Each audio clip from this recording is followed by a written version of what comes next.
안녕하십니까? 10월 6일 화요일 새벽입니다.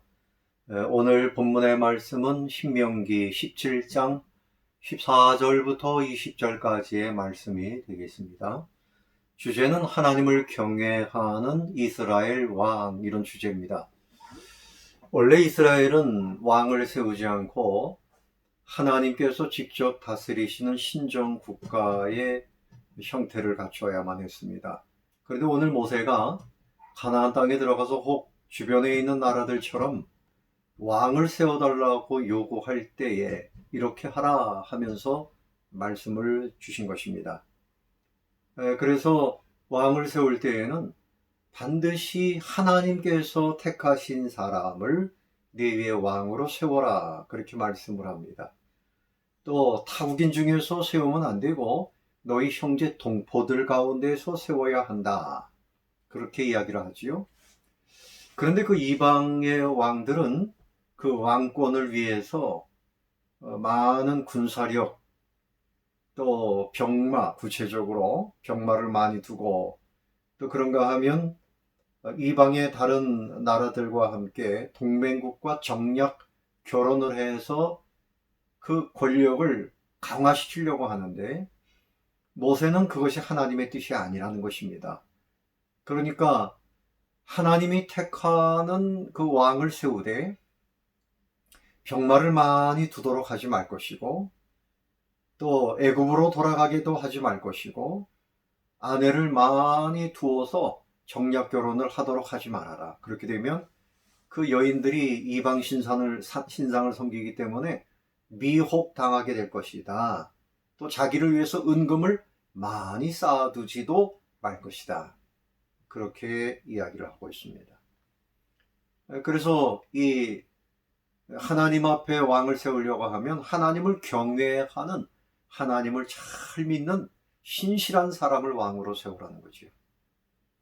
그래서 이 병마나 또 동맹국가의 정략 결혼이나 뭐 자기를 위한 은금을 쌓아놓는 일이나 이런 것보다는 율법서, 하나님의 율법서를 그 등사본을 만들어서 그것을 늘 옆에 두고 평생토록 그 하나님 말씀을 읽으면서 하나님 여호와를 경외하기를 배우고 그 율법의 모든 규례대로 행하며 살도록 그렇게 해야 된다. 이렇게 특별한 말씀을 주었습니다. 그러면 그 마음이 그의 형제 위에 교만하지 아니하고 이 명령을 떠나 좌로나 우로나 치우치지 아니할 것이고, 그래서 이스라엘 중에서 그와 그의 자손이 왕위에 있는 날이 장구하게 될 것이다. 이런 말씀을 했습니다. 어떻습니까? 우리 성도들도 왕 같은 제사장이라고 베드로는 말씀했어요. 근데 우리가 이 땅에서 힘을 가지고 있어야 모든 면에 승리할 수 있다, 이렇게 생각해서 세상에 힘을 가지려고 하면 안 된다는 것입니다. 그것을 추구하기보다는 하나님을 경외하고 하나님의 말씀을 의지하고 하나님 앞에 늘 기도하고, 그리고 모든 사람들 가운데서 겸손하게 섬기는 자가 되어질 때 하나님이 사용하시는 진정한 일꾼, 왕 같은 제사장이 될 수 있는 것입니다. 지금도 믿음의 나라들에서는 대통령을 세울 때 성경 위에 손을 얹고 기도합니다. 감사한 것은 우리 대한민국이 수립될 때에 하나님께서 믿음의 사람들을 일꾼으로 준비하셔서 국회가 열릴 때 30분 동안 목사님이 기도하면서 국회가 시작되었어요. 그래서 그때 기도했던 대로 대한민국에 하나님이 큰 복을 주셨습니다. 기독교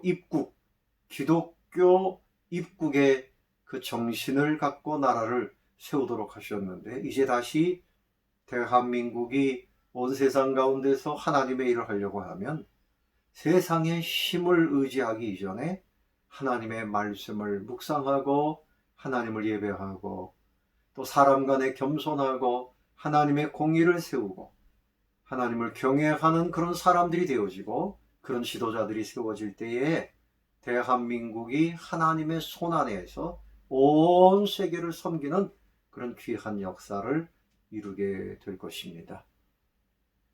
다윗은 시편 18편에서 나의 힘이신 여호와여 내가 주를 사랑하나이다.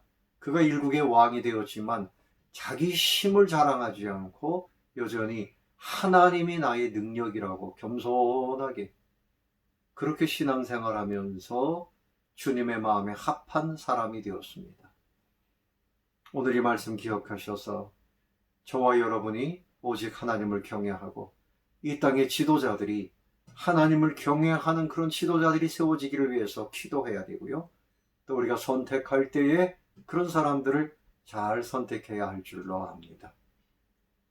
찬송가 446장 주 음성 외에는 이 찬송 부르시고 우리 자신이 더욱 주님을 의지하고 이 땅에 하나님이 원하시는 하나님을 경외하는 지도자들이 세워지기를 위해서 또 기도하시고 오늘도 주 안에서 승리하게 되시기를 바라겠습니다. 평안하십시오. 샬롬.